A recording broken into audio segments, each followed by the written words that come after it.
Assalamualaikum Bang Iksanuddin Nursi.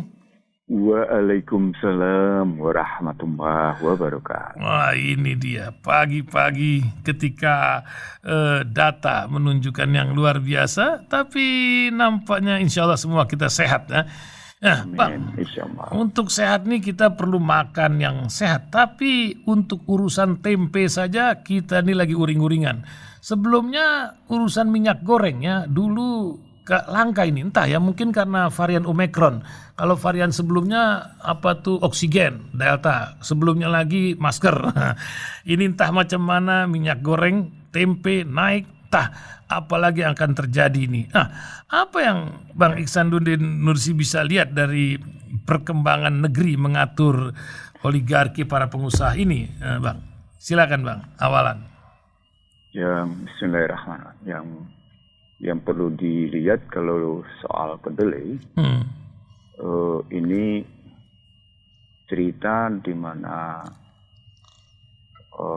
pemerintahan tidak pernah membuat satu cetak biru untuk mengatasi kebutuhan kedelai sendiri dari era Soeharto hingga sekarang.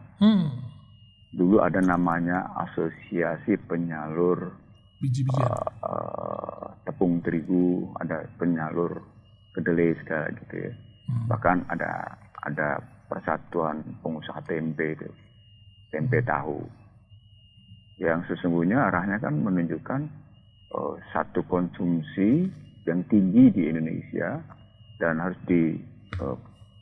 diproduksi sedemikian baik kalau memang kita ingin ngebangun, kalau pakai istilah idealismenya, kedaulatan pangan, kedaulatan kedelai gitu. Nah, saya ingat betul ketika saya menjadi staf ahli Bulog gitu ya. Itu kedelai yang bisa muncul cuma kedelai dari Aceh gitu. Lalu juga kedelai dari Jawa Timur gitu. Idamame itu yang dibawa oleh Jepang langsung dalam bentuk kemasan rapi untuk pasokan makanan di Jepang.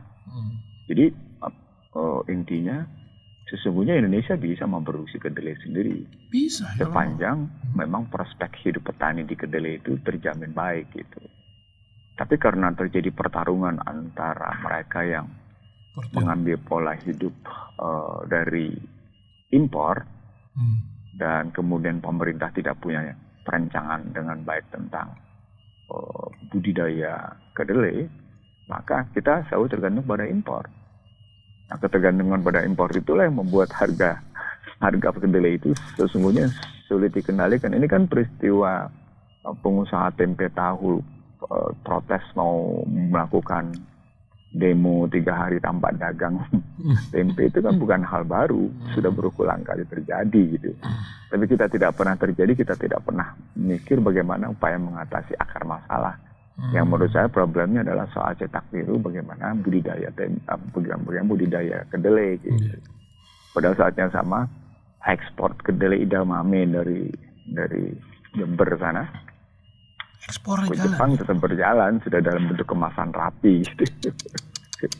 Itu yang ya lagi-lagi nggak usah heran kalau kemudian terjadi kelangkaan. Tapi kan itu bukan hanya pada kedelai, terjadi juga misalnya pada gula, terjadi juga misalnya pada garam. Impor beras kurang, tapi saat yang sama impor terigunya naik gitu. Suruh makan mie orang semua. Orang sudah makan mie semua gitu. Jadi substitusi beras adalah terigu dari gandum.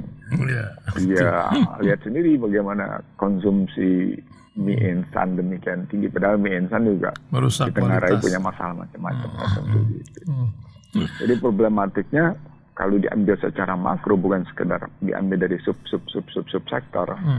Itu soal bagaimana perencanaan kebijakan pertanian di Indonesia.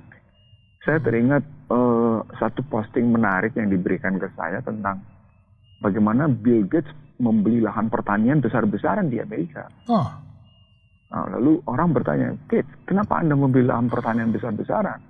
Gates senyum-senyum karena dia melihat bahwa kehidupan tidak akan pernah bisa lepas dari sektor pertanian gitu. Artinya orang-orang seperti Bill Gates saja yang bermain di IT dan mendapat posisi terkaya di dunia gitu, nomor 4, nomor 5 gitu. Itu malah kekayaan ini dibelikan untuk yang namanya memberi lahan pertanian besar-besaran gitu. Lalu kita teringat di Indonesia, bagaimana dengan food estate? Dengan membangun kawasan pertanian di Kalimantan. Orang skala prioritasnya kacau kok gitu. Belum juga mikir food estate dengan benar bikin IKN, belum juga IKN dengan benar beli pesawat, belum juga pesawat dengan benar beli lagi saham. Ini ngomong-ngomong soal pesawat, Bang. Tadi kan kubacakan beritanya. Ini gile juga ini, 300 triliun lebih ini. Sementara kayak negerinya itu lagi tajir aja, padahal utang lagi serenceng begini. Amerika, Prancis, apa ini menyangkut Laut Cina Selatan, kita akan dijadikan pion dari menghadapi konflik regional, atau bagaimana kisah ke depannya, Bang? Setiap konflik regional, baik konflik itu sudah nyata menjadi bentuk kontak senjata maupun persiapan kontak senjata, itu kan selalu melibatkan industri militer. Kalau bicara industri militer berarti dia meningkatkan permintaan peralatan persenjataan. Apakah itu berarti harus impor pada persenjataan mutakhir termasuk pesawat, atau malah kemudian kalau dia punya kapasitas di dalam negeri terjadi peningkatan permintaan baja gitu. Jadi relasinya steel per kapita gitu. Jadi consumption steel per kapita itu, konsumsi baja per kapita itu dihitung. Jadi artinya ketika permintaan baja dihitung sedemikian rupa, maka satu negara bisa dilihat sampai seberapa jauh tingkat kemajuannya dari relasi properti, infrastruktur, sampai kemajuan teknologi di bidang militer. Hitungnya begitu dulu. Jadi, karena itu nggak usah heran kalau beberapa titik negara tetap punya konflik regional. Syria kita lihat belum tuntas. Lalu terjadi konflik juga di Ukraina yang punya sejarah panjang sebelum Perang Dunia Pertama bahkan. Gitu. Lalu Laut Cina Selatan, lalu kemudian Selat Taiwan. Lalu itu juga tidak surut yang namanya perdagangan gelap senjata di kawasan Amerika Latin dalam rangka industri narkoba gitu. Kan kita tahu bahwa geng di sana permintaan senjata juga tinggi. Saat yang sama juga kita tahu ada permintaan senjata di KKB kan? Iya. Iya, yang jual siapa kita juga tahu gitu. Iya, jadi artinya kalau kita lihat dari konstruksi itu, jangan teriak-teriak money laundering gitu. Jangan teriak-teriak money laundering kalau pada hakikatnya Anda tidak pernah bisa menghentikan perang.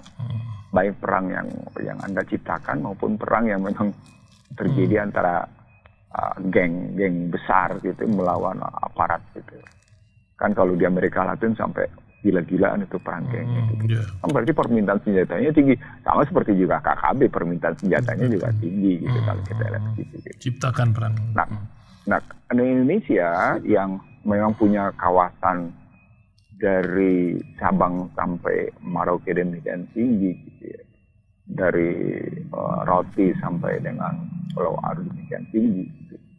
Itu membutuhkan memang bukan sekedar pesawat sebetulnya, bahkan membutuhkan kapal yang untuk patroli saja, untuk mengitari lautannya sudah membutuhkan biaya besar gitu. Butuhnya luar biasa tuh besar ya. Motornya aja dalam seminggu nggak selesai itu katanya. Motorin ke garis pantai Indonesia dari Sabang sampai Merauke itu. Dari utara ke selatan, dari barat ke timur. Begitu juga udaranya. Udaranya menyangkut soal bagaimana dengan Singapura, menyangkut soal bagaimana dengan Timor Leste. Menurut saya, dari data yang saya punya misalnya, kita punya 29 provinsi berbatasan dengan negara lain. 29 provinsi. Jadi dari 34 provinsi, 29 provinsi itu berbatasan dengan negara lain gitu. Nah, ketika masuk ke kawasan dirgantara, maka dibutuhkan satu kemampuan pertahanan udara yang luar biasa. Itulah kalau saya pernah menulis soal COVID dalam kaitan dengan chemical trail, ya mestinya angkatan udara bersuara. Ini kan angkatan udara nggak pertahanan udara nggak bersuara sama sekali.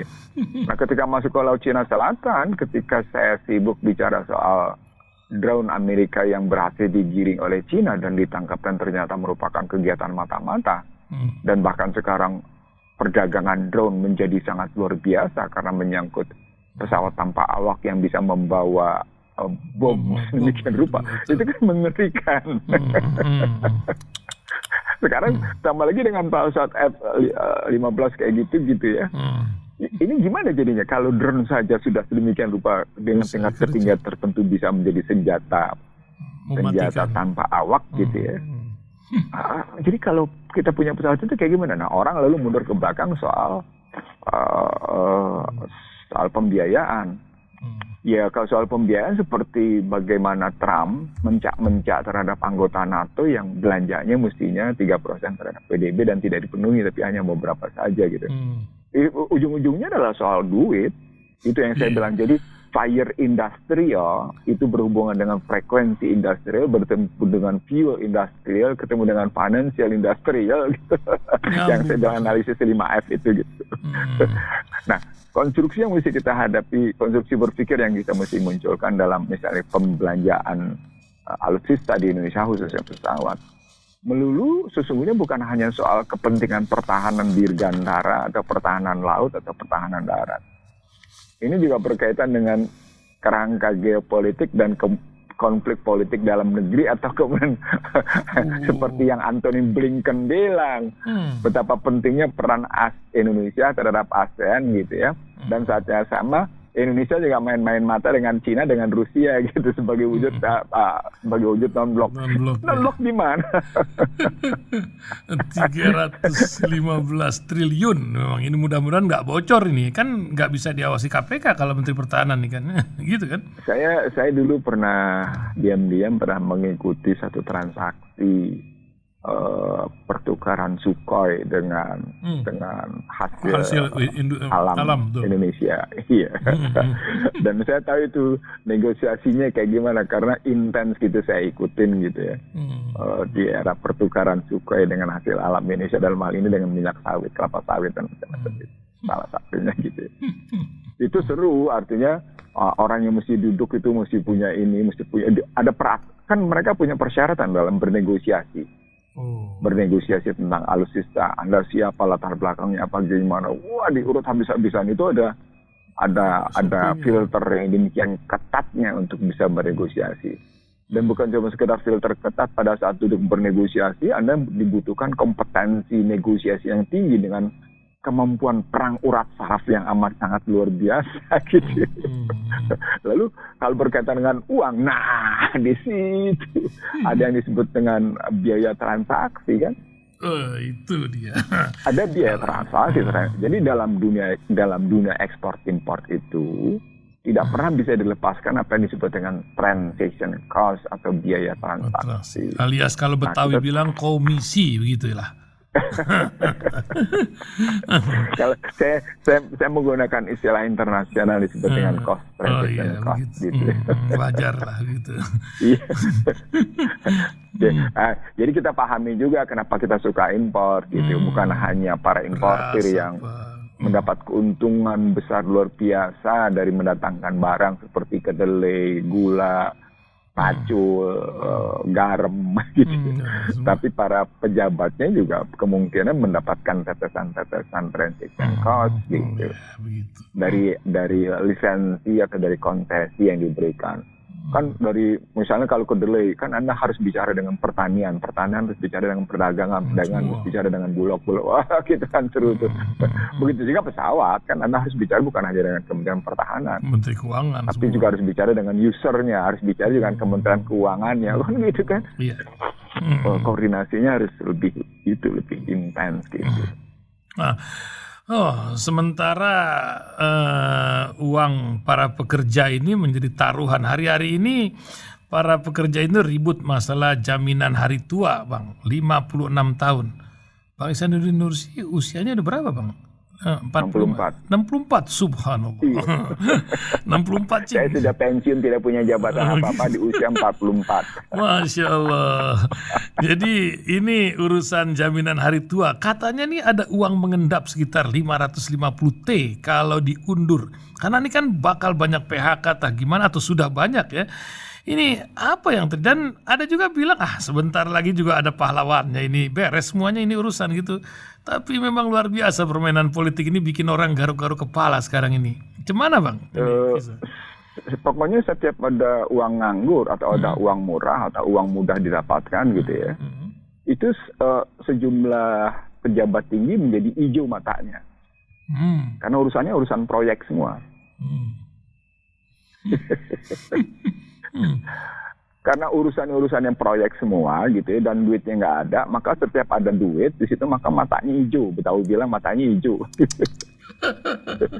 Belum pernah lihat orang mata hijau. Salah satunya di JHT, salah satunya di BPJS Tenaga Kerjaan. BPJS Tenaga Kerjaan sudah tahu. Lalu kemudian ada jaminan hari tua. Itu yang saya bilang mestinya bukan hanya ngeliat jaminan hari tua di tenaga kerjaan, juga harus ngeliat lihat jaminan hari tua di Taspen gitu, yang sudah saya ributin sejak lama gitu. Saya diam-diam ngeributin itu gitu, tapi saya tidak keluar gitu ya. Karena saya mencium ada sesuatu yang ada aromanya nggak beres juga nih gitu. Itu bukan hanya Jiwasraya dan Asabri gitu. Karena kan duit gampang didapat gitu. Lalu kemudian kita tidak tahu utilisasinya kalau pakai bahasa keuangannya, replacementnya dan replacementnya kayak apa kita nggak ngerti. Ya ada laporan keuangan, tapi kan laporan keuangan terkadang cuma formalitas. Ya, baik, kasus Asabri, kasus Jiwasraya kan formalitasnya bagus, tapi akhirnya ketahuan berantakan. Nah, ketika jaminan hari tua ada duit 550 triliun, itu kan enak digunakan untuk berbagai kegiatan proyek. Apalagi sama ibu kota ditunda aja kan dapat keuntungan lebih gede. Kebutuhan orang beda-beda, Bos. Karena main nyamain aja di 56. Padahal kan kebutuhan yang disebut dengan hari tua itu adalah kebutuhan ketika seorang di PHK atau kemudian terhenti bekerja karena persoalan kecelakaan gitu ya, sehingga tidak bisa lagi bekerja, dan kemudian mereka gunakan untuk kebutuhan mereka. Kecuali memang mereka akhirnya berhenti bekerja betul-betul pada usia 56, nggak apa-apa. Ini kan logika dana murah gitu ya. Jadi kalau pakai industri, saya berpikir orang-orang bekerja di industri keuangan ya. Saya pakai model berpikir bagaimana orang-orang bekerja di industri keuangan mencari dana murah untuk diinvestasikan dan mereka kemudian mendapat gain gitu istilahnya. Salah satu dana murah ya JHT. Gitu dia. Itu dana murah. Gimana caranya supaya tetap bisa digunakan? Mundurin aja jatuh temponya supaya tidak mismatch istilahnya. Istilah keuangan tidak mismatch gitu. Pada saat kewajiban jatuh, dananya tetap ada gitu. Untuk kemudian jatuh temponya cukup panjang, dibikin 56 tahun. Kurang.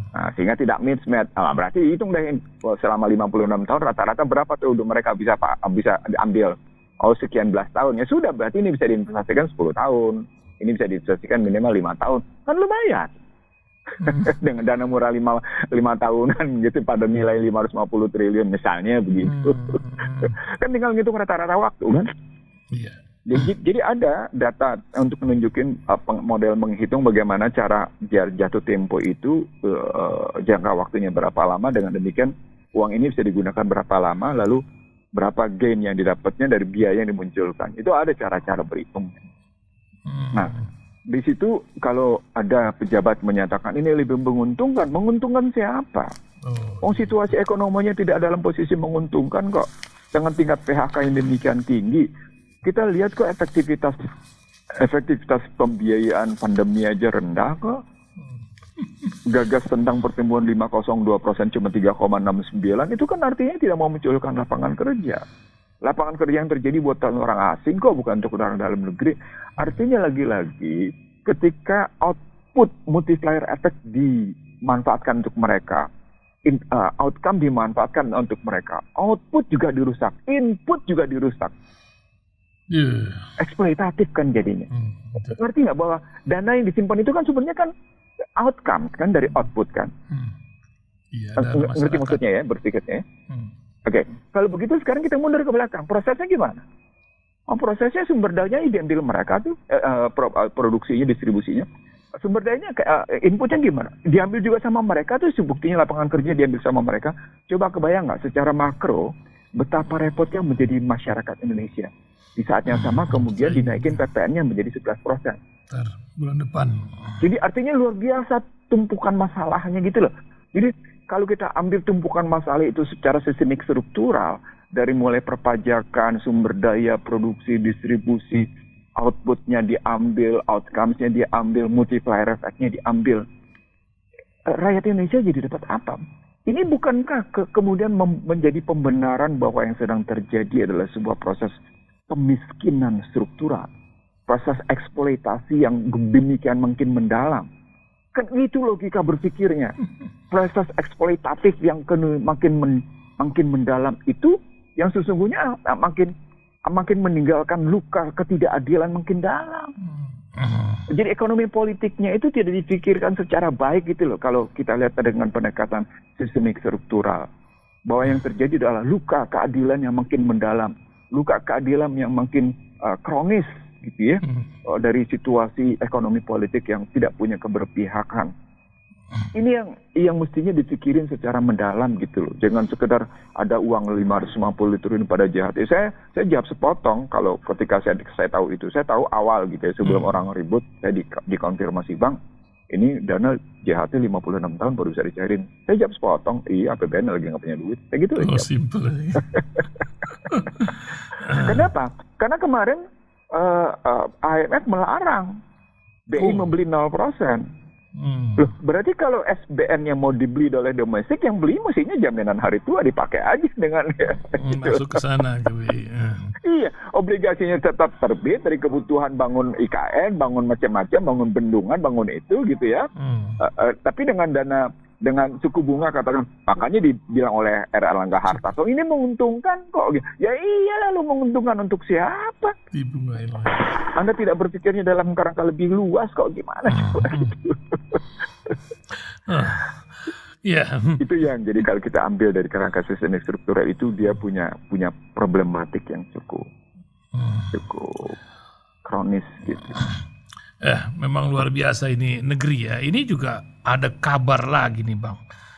16 juta pegawai negeri sipil Republik kita ini ternyata tidak kompeten. Ini kan menggerus APBN juga dan apa karena kebanyakan aturan atau karena target-target yang nggak jelas lah. Mungkin Bang Ihsanuddin Nursi bisa melihat ketika Menteri PAN ini uring-uringan tentang kinerja pegawai negeri yang umurnya rata-rata 35 tahun ke atas. Yang baru-baru lain lagi ceritanya ini banyak lagi cerita, nanti kita bisa diskusi orang-orang yang milenial baru masuk pegawai negeri ini. Gimana Bang melihatnya?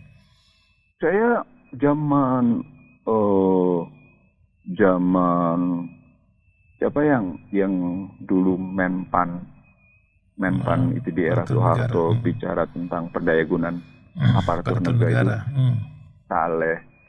Saleh Afif. Oh, Saleh Afif. Ingat saya jadi. Saleh Afif itu tahun 80-an tuh. Menpan terus diganti sama Sarono Kusuatmaja kan. Itu kan isunya sebenarnya tetap dalam rangka efektivitas ketenaga kerjaan pegawai negeri sipil.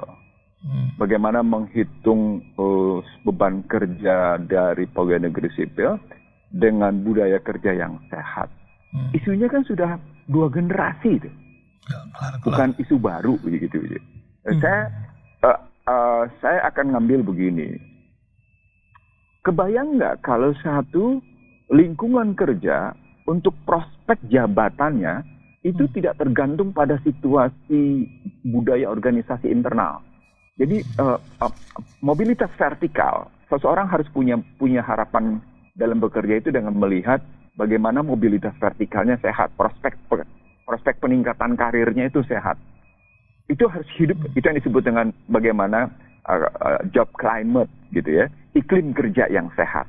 Nah, kebayang nggak kalau job climate-nya atau iklim kerja yang sehatnya itu tergantung dengan pihak luar. Dalam ini tergantung pada politisi. Itu gimana tuh? Itu ini karena politisasi lain, PNS lah. Sebentar, saya terusin sedikit. Makanya ketika saya bicara tentang reformasi birokrasi berbasis IT gitu ya, saya bilang berbasis IT itu cuma alat. Kan dulu pendekatannya, kalau kita pakai pendekatan perbaikan layanan birokrasi itu kan dua. Ada on a people base, didasarkan atas namanya kapasitas dan kualitas manusia. Ada juga on equipment base, didasarkan pada pelayanan teknologi. Technological base namanya. Jadi ada dua tuh kalau kita ambil layanan birokrasi, untuk kita bisa perbaiki. Bagaimana pendekatan manusianya, bagaimana pendekatan teknologinya. Yang disebut dengan pendekatan manusianya, itu kita bicara dari mulai job climate, sampai dengan budaya organisasinya, sampai dengan tadi yang saya sebut sebagai mobilitas vertikalnya secara sehat. Sementara pada teknologi sesungguhnya dalam rangka kita memperbaiki kualitas koordinasi yang intinya adalah editing, timing, and balancing gitu misalnya. Sehingga koordinasi kerja makin bagus dan kelihatan bahwa fungsi satu jabatan itu sedemikian rupa teraplikasi dan efektif gitu. Ukurnya begitu gitu kalau kita ambil. Sekali lagi ini bukan perdebatan baru, ini perdebatan dari Saleh Afif ke Sarwono Kussumaatmadja dan seterusnya sampai dengan sekarang jatuh ke Cahyokumolo. Ada hal baru? Enggak ada. Ya. Itu nggak ada hal baru. Kenapa? Karena tadi job climate-nya nggak sehat, iklim kerjanya, budaya organisasinya nggak sehat. Seorang pejabat birokrasi tergantung sama yang namanya pejabat politik. Seorang dirjen untuk bisa duduk di jabatan dirjen tergantung sama yang namanya partai politik, apalagi dengan sistem politik sekarang. Pak Cahyo pun ketika tergantung pada yang namanya pejabat politik. Pejabat politiknya tergantung pada kepentingan pengusaha. Si Anu aja tuh yang jadi dirjen tuh. Si Anu aja tuh yang jadi sekjen. Ngomong sama menterinya. Lalu ngomong sama yang namanya seknek. Selesai. Para pendengar Rasil dan pemirsa Rasil TV. Itu yang saya ketahui secara konkret. Saya ulang ya, itu yang saya ketahui secara konkret. Betapa pengusaha bisa menentukan si A menjadi dirjen, lalu atau si B menjadi sekjen, si Anu menjadi direkturnya, si Anu menjadi kepalanya. Itu kejadian. Lalu itu yang saya bilang, apa itu melahirkan job climate yang sehat? Apa itu melahirkan iklim kerja yang sehat? Apa itu melahirkan budaya organisasi yang sehat? Ya enggak. Ya enggak. Begitu juga posisi, loh kenapa mesti bicaranya cuma level dirjen? Level menteri juga begitu kok, bicara level menteri tergantung pada partai politik. Apa artinya? Ada sistem yang rusak kan berarti. Lalu kalau kita bilang dirjen begitu, menteri begitu, terus presidennya gimana? Oligarki kan jatuhnya. Coba, sekarang kita ambil sistem politiknya begitu, masuk ke sisi birokrasi begitu. Lalu disalahkan ada 1,6 juta PNS yang tidak layak, tidak kompeten. Loh, emang Anda kompeten gitu? Oh, balik lagi. Bahkan ada yang kompeten nih, ini Bang ya, ini kejadian di berita minggu lalu ya. Ada yang kebanyakan kompeten itu diberhentikan karena misalnya istrinya itu mengunggah di handphonenya itu mengunggah yang dianggap radikal lah begitu. Itu kejadian sampai menterinya juga bingung, kok ini orang prof doktor diberhentikan hanya karena sistem ini gitu. Ini kan luar biasa gitu kejadian. Ya itu tadi, karena tadi iklim kerjanya nggak sehat. Mereka tidak paham tentang radikal, teroris, dan ekstremis itu dalam perspektif kepentingan penegakan konstitusi. Mereka ngambil dalam perspektif pemikiran terorisme pemikiran radikal yang sesungguhnya diimpor dari luar tanpa kemudian disesuaikan dengan kepentingan kehidupan berbangsa bernegara secara benar. Jadi itu yang saya sebut sebagai job climate. Itu kan indikator yang menunjukkan bahwa iklim kerja, bahwa budaya organisasi itu nggak sehat. Lalu filter yang dibangun sesuai dengan kebutuhan politik mereka. Taringan yang dibangun, apakah Anda cocok sama kami atau enggak, Jadi artinya birokrasinya menjadi mesin politik, kekuatan politik kalau kayak gitu. Walaupun kelihatannya bukan mesin politik, kan mestinya salah satu mesin birokrasi dia bersifat independen. Dia tidak boleh punya keberpihakan. Artinya di situ dia mesti sampai pada posisi imparsial. Dia tidak dalam posisi keberpihakan dengan salah satu pihak manapun dalam kerangka politik gitu ya. Untuk tidak membedakan layanan publiknya kan. Yeah. Nah, ini menarik di sini. Sampai di sini analisis saya menjadi lebih asik atau lebih gila nih, nggak tahu ya. Gimana? Dari gini ngelihatnya. Di Amerika, ketika bergeser yang namanya Republik ke Demokrat, Demokrat ke Republik, itu masing-masing pihak mengukur sampai seberapa jauh layanan publik yang diberikan kepada masyarakat itu dalam posisi tidak berpihak. Itu diukur habis-habisan. Itu diukur juga kemudian sampai seberapa jauh para pengusaha yang berada di belakang Partai Republik atau Partai Demokrat itu mendapat yang namanya durian runtuh ketika mereka berkuasa atau tidak berkuasa. Apakah mereka dipersulit atau tidak dipersulit ketika yang namanya katakan Republik berkuasa, lalu pengusaha-pengusaha ada di Demokrat dipersulit atau gimana atau dibawanya atau enggak. Itu mereka ukur habis-habisan untuk menunjuk bahwa layanan publik tidak terganggu. Kenapa? Karena memang layanan publik itu public goods. Public goods. Jadi satu kewajiban birokrasi, satu kewajiban para pemegang kekuasaan, satu kewajiban dari para politisi yang punya jabatan publik didasarkan atas sumpah jabatannya. Nah, kalau ini dilakukan dengan baik, maka ujung dari layanan publik yang baik tadi adalah stabilitas harga. Jadi bukan hanya layanan publik yang merupakan public good atau public services. Layanan publik sebagai satu public services, bahwa itu semua hajat hidup orang banyak. Tapi juga stabilitas harga sebagai sebuah bentuk public services, sebagai sebuah bentuk hajat hidup orang banyak di bidang kehidupan perekonomian secara makro. Tadi kita sudah bicara tentang kedelai, kita sudah bicara tentang harga-harga komoditas yang nggak karu-karuan. Anda kebayang nggak kalau di layanan publik dia tidak kemudian menjadi bentuk public services, tapi menjadi sebuah bentuk corporate services atau kemudian menjadi group services, lalu kemudian pada stabilitas harga dia juga kemudian tidak menjadi public services, tapi kemudian hanya menjadi menjadi sebuah services untuk kalangan tertentu saja. Orang lain kemudian tidak mendapat layanan yang baik atas stabilitas harga itu. Itu negara sukses atau negara gagal itu kira-kira? Keadilan bagi seluruh rakyat Indonesianya hilang kalau begitu. Di situ yang saya bilang, sorry itu saya mungkin berpikir agak jauh atau mungkin kependekan kali ya, pikiran gue cupet gitu, pendek gitu. Bagaimana kita ngelihat public services berbasis PNS tadi, yang kata kuncinya adalah sebuah partai politik, karena partai politik dalam sistem konstitusi sekarang adalah pemegang saham satu-satunya dalam sistem pemerintahan. Di satu sisi, yang outputnya salah satunya adalah soal stabilitas harga sebagai sebuah public services juga. Yang dalam kerangka berpikir ekonomi politik secara benar, dia dua-duanya merupakan hajat hidup orang banyak. Public services sebagai hajat hidup orang banyak, price stability atau stabilitas harga sebagai hajat hidup orang banyak. Dan itu kemudian tidak pernah bisa dipenuhi oleh pemerintah. Itu gimana? Itu negara gagal, pemerintahan gagal atau pemerintahan sukses gitu. Lalu kemudian diukur indeks demokrasinya dengan menyebut indeks demokrasinya masih bagus gitu dengan. Jadi apa ukuran indeks demokrasi kayak gitu kalau sementara demokrasi tadi tidak melahirkan satu public services yang bagus, tidak melahirkan stabilitas harga yang bagus. Buat apa? Buat apa demokrasi kayak gitu? Nah, dalam pandangan saya di situ adalah demokrasi menjadi ilusi di tengah sistemnya kayak gini gitu.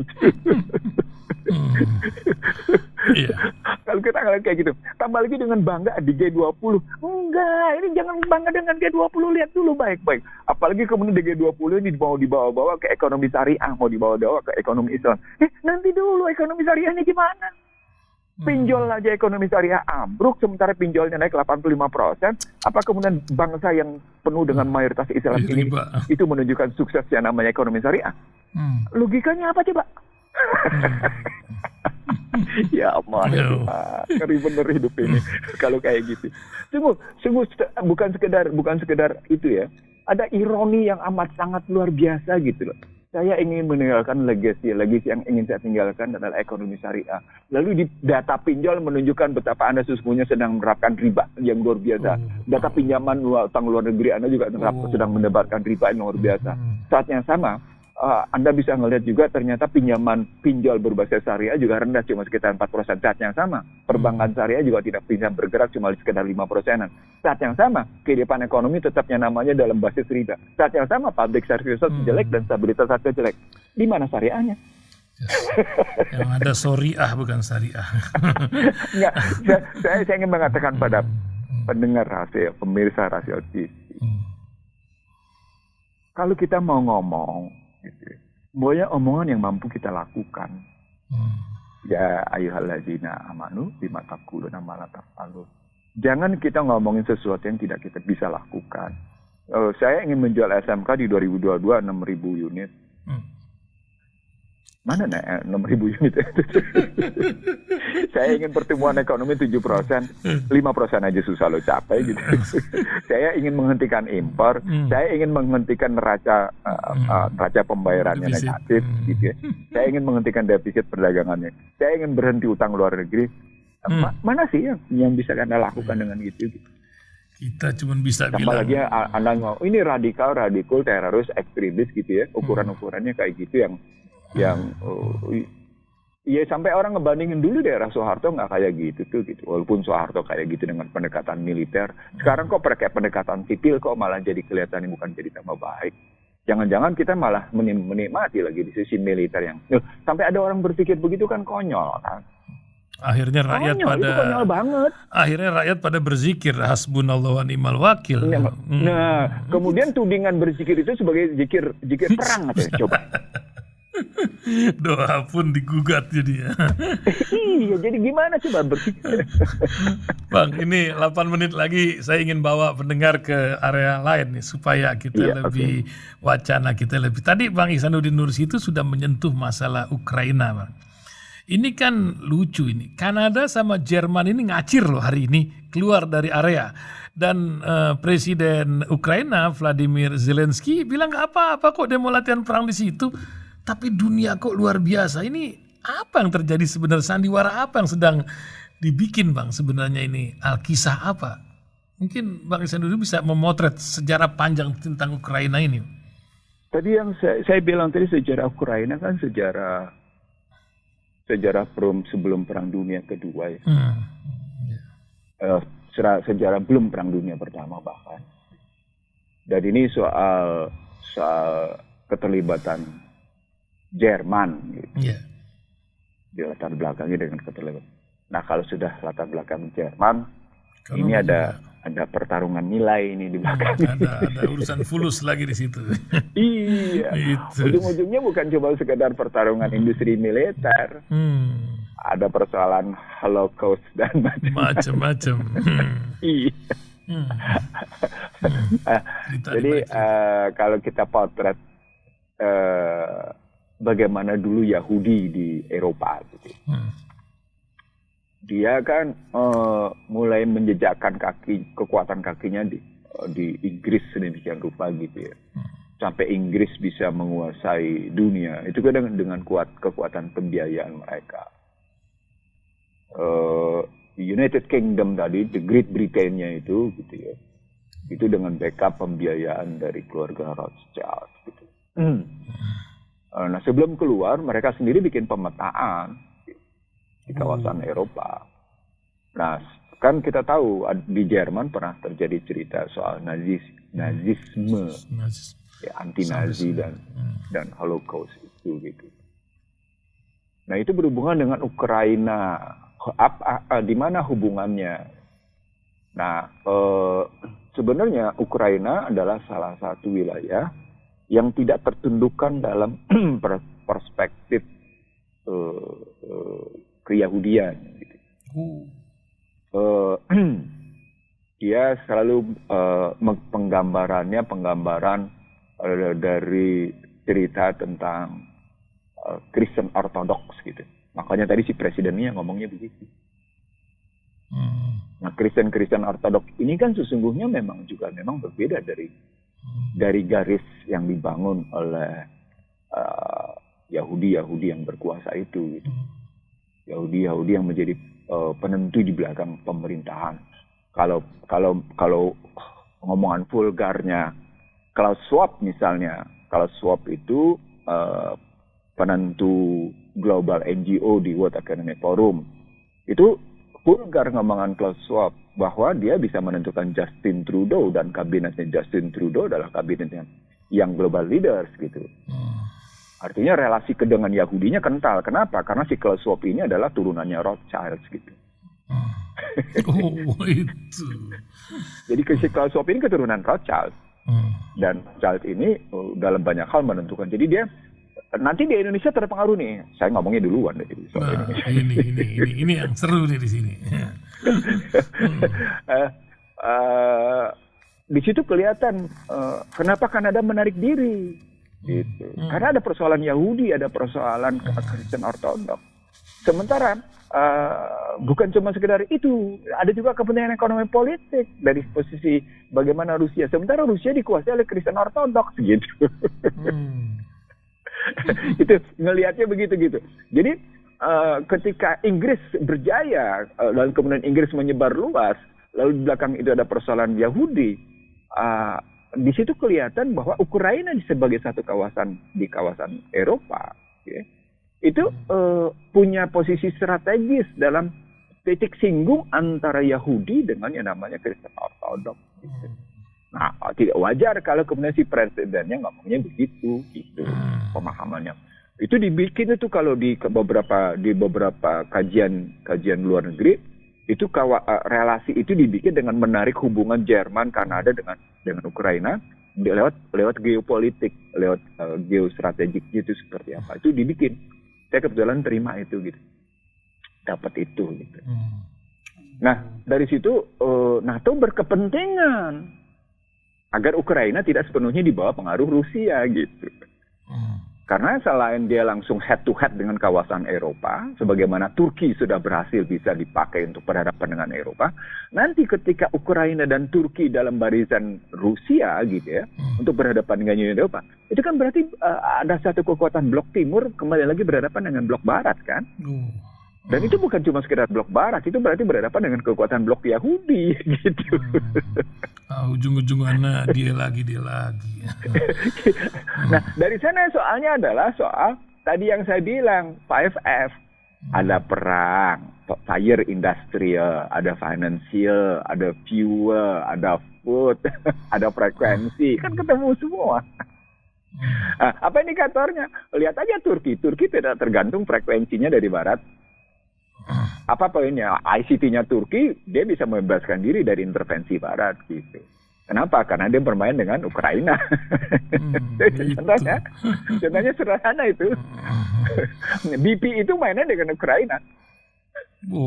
Jadi kalau di Indonesia kenalnya WhatsApp, BP juga dikenal di Indonesia gitu ya. Itu basisnya bagaimana kerjasama Turki dengan Ukraina gitu.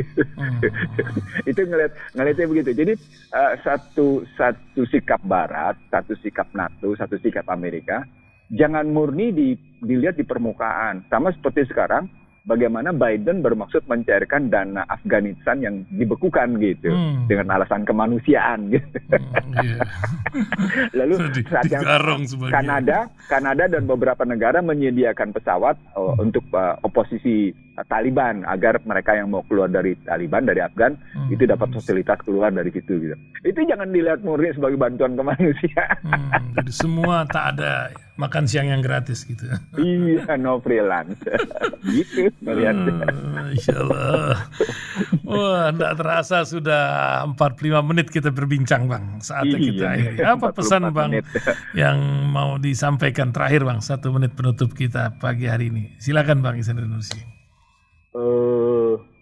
Saya melihat kita memang sekali lagi ya, kan kalau kita pakai Al-A'raf tentang binatang ternak dan lebih sesat dari binatang ternak gitu ya, bahwa kalian sesungguhnya seperti binatang ternak bahkan lebih sesat, tapi kan ditutup oleh kalimat dengan sesungguhnya mereka itu adalah golongan yang lengah gitu. Kalau kita menggunakan metodologi Al-Quran, metodologi wasatan, dan metodologi mizan, maka sesungguhnya umat Islam di dunia, khususnya di Indonesia, khususnya mereka yang masih tetap berpegang pada amantu billah wa yaumil akhir gitu ya, itu harus dalam posisi waspada berarti. Dan tingkat kewaspadaannya, gitu. Saya pakai kalimat itu ya, karena Al-A'raf ketika bicara kal-an'am, kal-sajadid gitu ya, itu ujung kalimatnya adalah gofilin gitu. Mereka adalah kaum yang lemah, kaum yang lengah. Berarti sesungguhnya umat yang amantu billah wa yaumil akhir adalah umat yang sesungguhnya harus begitu kuat kewaspadaannya. Dan tingkat kewaspadaannya bukan kewaspadaan dalam Hitungan jam, tapi kewaspadaan dalam hitungan detik. Karena mereka sudah bermain dalam tingkat kecanggihan teknologi yang memang perubahannya bisa dilakukan dalam hubungan dari detik ke menit sampai ke jam. Itu bisa kejadian. Contoh sederhana kemarin ketika Mark Zuckerberg dipukul habis oleh mereka sendiri, atau Elon Musk juga dipukul oleh mereka gitu ya, dari lingkungan itu. Atau katakan sejumlah kalangan masih tetap mempersoalkan kesepakatan dagang Amerika dengan Cina, di mana Cina tetap bisa melakukan perlawanan dan analisisnya Cina tetap tidak bisa tumbuh. Ternyata Cina tetap bisa positif. Itu kalau ambil analisis itu, atau Yahudi sekarang, atau Saudi Arabia sudah boleh pergi boleh menggunakan metaverse untuk yang namanya umroh dan haji gitu kan. Kan kita ngomongnya udah 3 minggu lalu tuh, baru sekarang orang ribut gitu. Ya kan? Kita ngomongnya 3 minggu lalu, sudah sebulan lalu. Gitu. Artinya, umat Islam yang betul-betul lagi pegang pada amantu billah wa yaumil akhir, itu betul-betul diminta dalam tingkat kewaspadaan. Kewaspadaan apa yang harus dilakukan? Kewaspadaan untuk tidak masuk ke dalam strategi Al-Baqarah 120. Untuk tidak ikut dalam strategi perdagangan keduniawian. Sementara Allah menawarkan perdagangan keakhiratan yang terjemahan dunianya sukses. Kan Allah menawarkan 3 di situ. Tawar yang pertama adalah Anda boleh bertransaksi dengan pihak lain, tapi dengan bertransaksi modal menjadi kaum yang lengah. Anda terkagum-kagum pada kekayaan keturunan, pada peternakan, pada kekayaan, pada kendaraan. Lalu kemudian Anda masuk menjadi seperti binatang. Itu karena ketertundukan pada kebendaan. Pada akulah sesungguhnya transaksi yang sesungguhnya, yaitu transaksi tentang keimanan. Gitu. Pertukaran umat Islam mengambil sikap keimanan yang tampak mensyarikatkan. Gitu. Dan tusyrik billah. Dan kemudian dianggap sebagai, dan ditentukan sebagai jalan yang paling benar dalam rangka ukhrawi. Tapi kemudian sukses juga di duniawi. Itu transaksinya ditegaskan dengan jelas di situ. Saya menggunakan istilah transaksi karena memang istilahnya diperdagangkan, dipertukarkan. Nah, mereka kalau menggunakan strategi Al-Baqarah 120 atau Al-Baqarah yang lain, itu selalu menyerang untuk kemudian kita tersesat dalam cara perdagangan yang mereka bangun. Apa indikatornya? Penggunaan uang, penggunaan strategi riba, penggunaan penghalang segala cara untuk mendapat tahta dan harta. Itu jadi dalam bahasa politiknya mereka menggunakan demokrasi dengan basis liberal individual. Dalam bahasa ekonominya menggunakan transaksi mekanisme pasar bebas. Dan kemudian tidak lagi memilah-milah bagaimana public goods, bagaimana commercial goods, mana barang hajat hidup barang banyak, mana barang komersial. Mereka gebiah uyah semuanya berdasarkan kekuatan modal. Nah ini kita mesti waspada mestinya di sini. Apa artinya kalau kita waspada? Berarti kita mesti waspada dalam kerangka geopolitik, ekonomi politik. Dalam kerangka makro, dalam kerangka mikronya apa? Kita betul-betul harus meninggalkan modal sistem riba. Nggak bisa enggak. Kita mesti tinggalin itu. Karena Allah dan Rasulnya akan memerangi. Dengan pilar-pilarnya yang jelas. Sementara kita dengar laporan EOJK tentang pinjol itu, saya miris gitu. Dengar yang namanya pemerintahan terbiasa berutang, itu kan airnya mengalir ke bawah. Nah ini yang mesti kita atasi. Itu berarti tingkat kewaspadaan yang diminta oleh Allah dalam Al-Quran kepada amantu billah wa yaumil akhir, pada mereka yang betul-betul tidak mensyirikati Allah, itu harus ditingkatkan kualitasnya. Peningkatan kualitas itu pada amar ma'ruf nahi munkar. Saya kira begitu jawaban saya sebagai penutup dialog kita pagi ini.